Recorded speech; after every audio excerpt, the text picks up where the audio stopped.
The world is a wondrous and confusing place. The advancement of science and history and expansion of our knowledge of the Earth gives us a more comprehensive view of our world than ever before. So today, here at Unexplained Mysteries, we'll be taking a look at mysterious discoveries.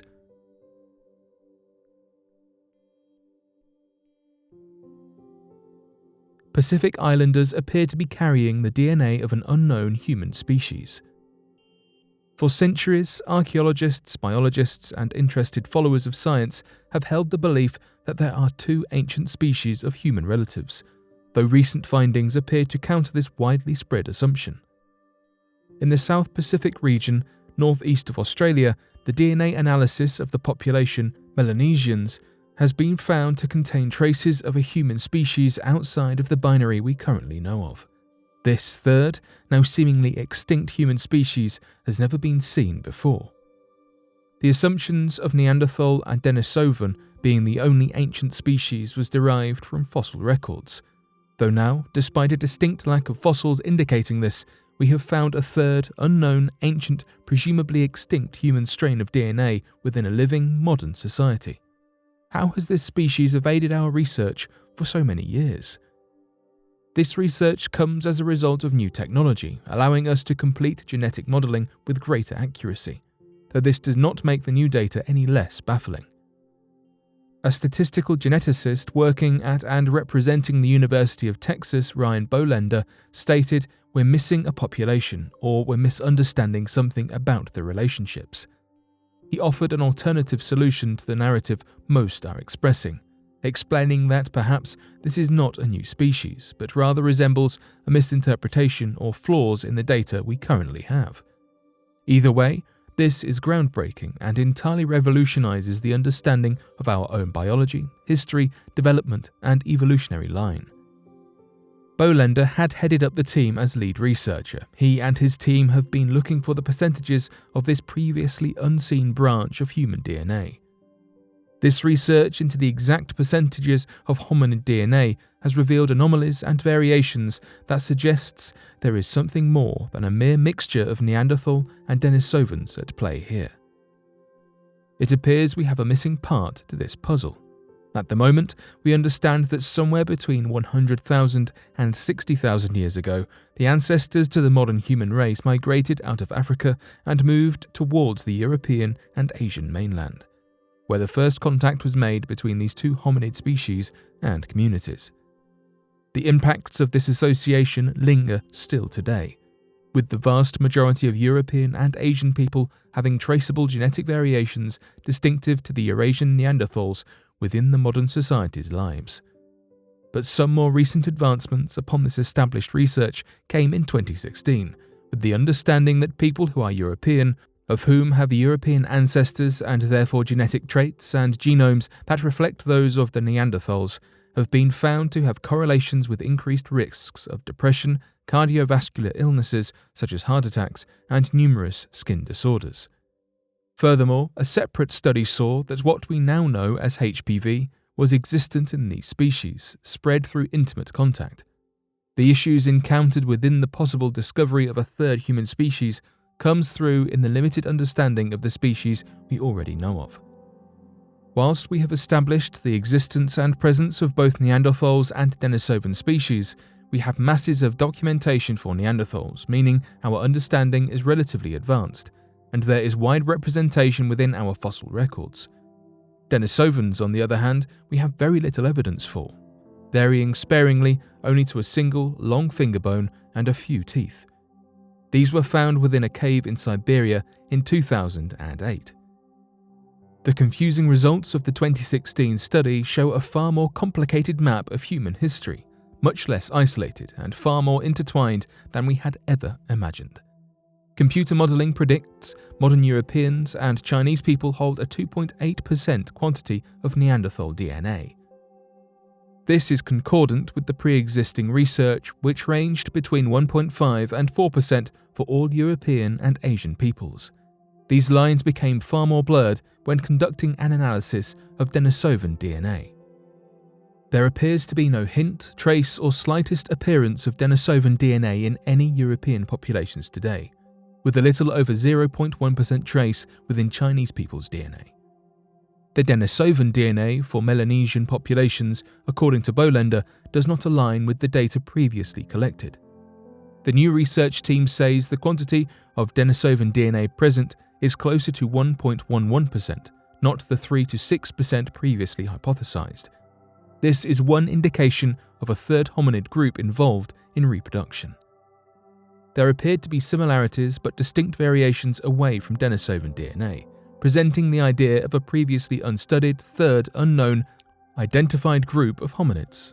The ideal outcome next would be to stumble across some fossils that confirm these suggestions. These findings are yet to undergo academic formality processes, such as peer-review processes, meaning these suggestions may still fall under criticism, rendering them inconclusive. One possible complication is that we simply do not know enough about Denisovan DNA, as we have merely a single finger bone and a few teeth from which to draw these conclusions. This web is becoming more tangled, with new research being found, both in support and contradiction.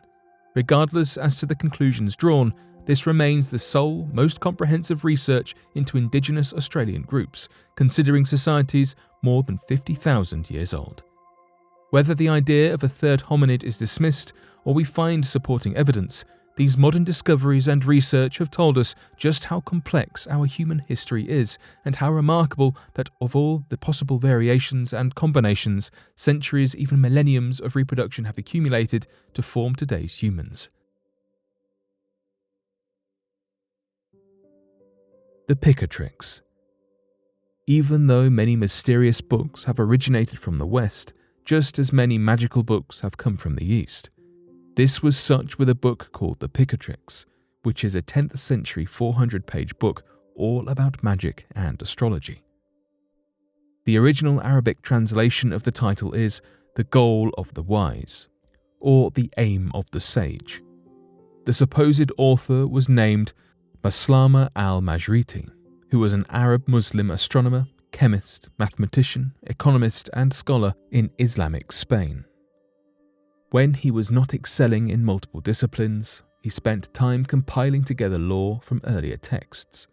Together in total, he claimed to have used the information from over 200 books over a 6-year period. Although he wrote the original text in Arabic, it was translated into Spanish by the court of Alfonso X of Castile in the 13th century, and then later into Latin.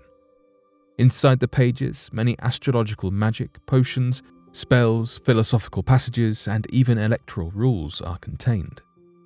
Talismans, amulets, and images are used to emphasize many of the points made.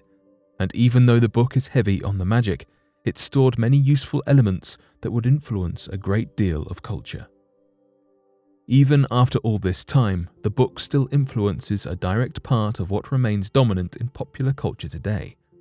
There's a part that emphasizes actualizing the will through hidden or occult forces as a major theme, otherwise recognized today as the art of manifestation. Whatever you desire shall come about. Whatever he seeks from the Lord with whom he interacts, he will obtain. They requested their desires and fulfilled them. Those phrases from various translations come directly from the text and repeatedly emphasize the need for the user to have faith and trust the process. But everything in this book isn't always for the good. While early spells are for rather innocent purposes, like making two people fall in love with each other, later in the book it shows how to destroy an enemy. Everything in the book is also underscored by the author repeatedly swearing the reader to secrecy. Could these magic spells and practices be more powerful than we might realize?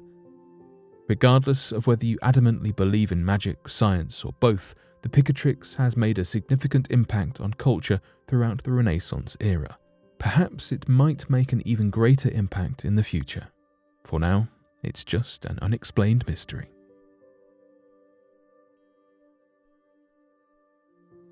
Scientists discover 91 volcanoes below the Antarctic ice sheet. The largest volcanic region on Earth has been discovered, and it lies 2 kilometers underneath the surface of the vast ice which Antarctica is concealed.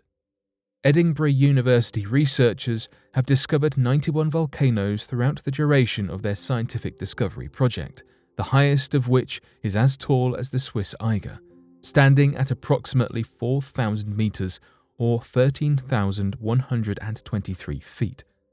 Until now, East Africa's volcanic ridge was considered the place with the highest density of volcanoes, but now geologists believe that this uncovered secret volcanic terrain could overshadow even that. Such eruptions from these underground volcanoes would not be able to reach the surface directly. Instead, they could melt the ice from inside out and accelerate the speed of global warming. The consequences of any one of these volcanoes erupting could be disastrous. Robert Bingham explained that if one of these volcanoes were to erupt, it could further destabilize West Antarctica's ice sheets. Anything that causes the melting of ice, which an eruption certainly would, is likely to speed up the flow of ice into the sea. Needless to say, scientists worldwide are concerned at the prospect of such an event occurring. The most terrifying factor that feeds into all of this is the unfortunate fact that we are not yet sure how active these mass volcanoes actually are.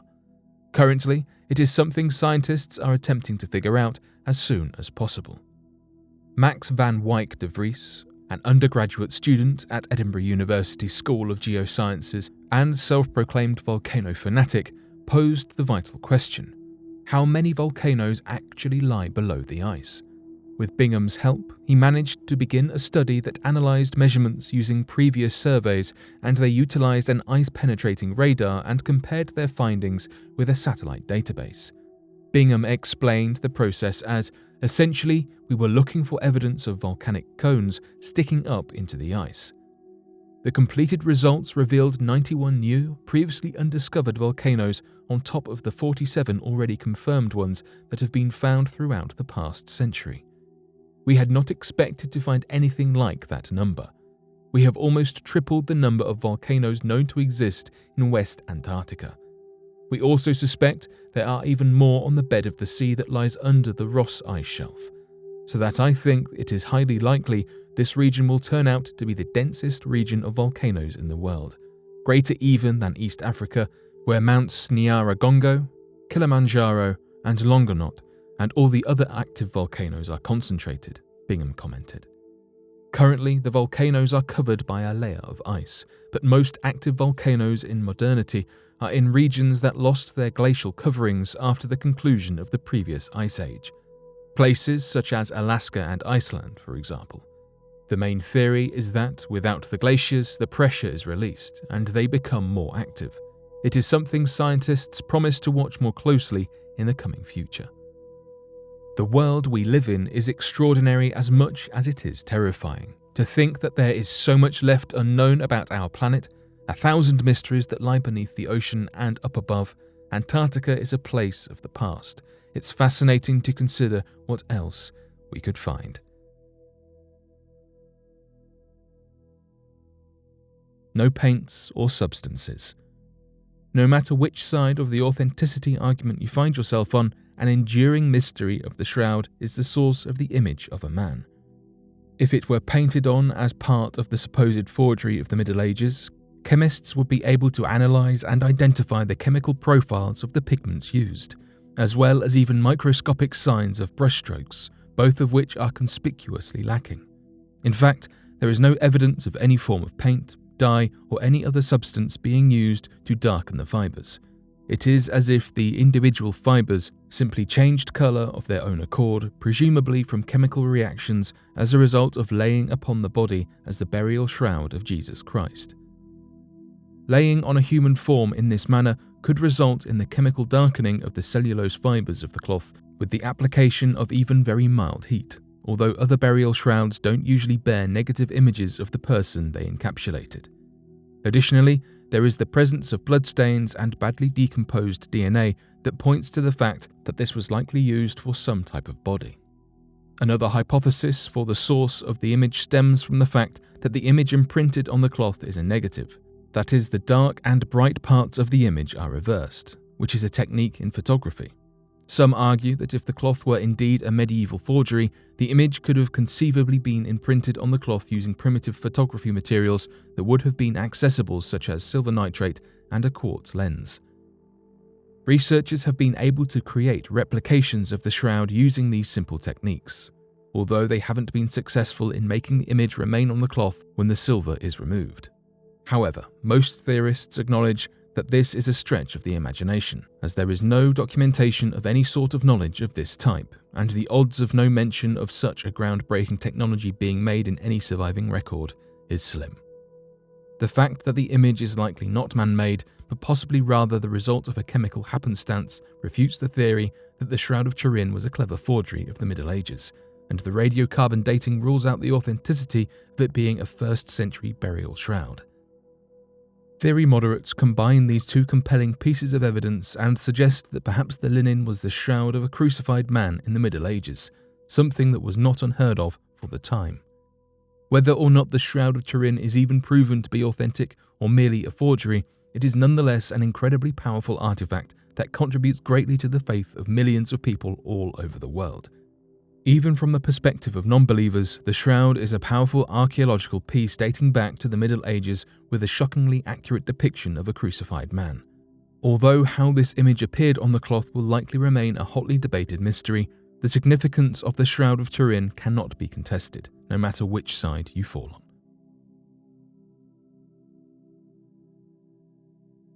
What did Plato say about Atlantis? As we mentioned in the section before, the first person to write about Atlantis was actually the famous philosopher Plato.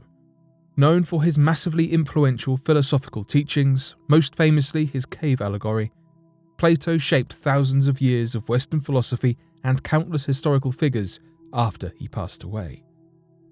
But many do not realize that he is the author of, or at least the first author to mention, Atlantis.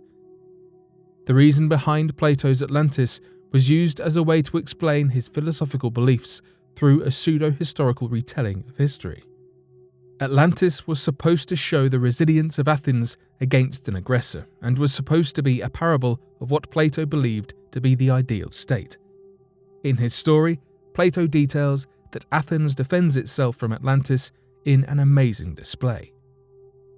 Athens, which represents Plato's concepts on running a state, decimated Atlantis before the island is disregarded by the Grecian deities and sinks into the ocean.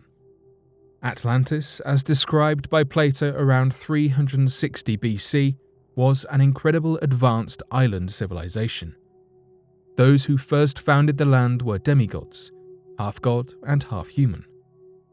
The island nation was considered a utopia and had an unprecedented amount of maritime power. The island nation was told to have been made up of multiple islands that were split by moats, and that were linked together by a canal that stretched to the center of Atlantis. The islands were described as beautiful and full of natural resources. Supposedly, Atlantis was full of rare metals like gold and silver, exotic elephants, and even orichalcum, which is an unknown resource of mythical quality. The city we associated with Atlantis was the capital and was formed on the central island. The central island held mountains in its northwest region, with 3 variations of rock-coloured red, black, and white. The land was rich and fertile, with many farms and croplands growing abundant fruit, vegetables, and herbs. It is important to say that Plato did not intend for Atlantis to become such a well-known representation of lost civilizations. In fact, in relation to Plato's work, Atlantis is relatively unimportant. This has not stopped the city becoming a piece of popular culture. In fact, in modern times, Atlantis has an influence on countless video games, movies, comics, and books.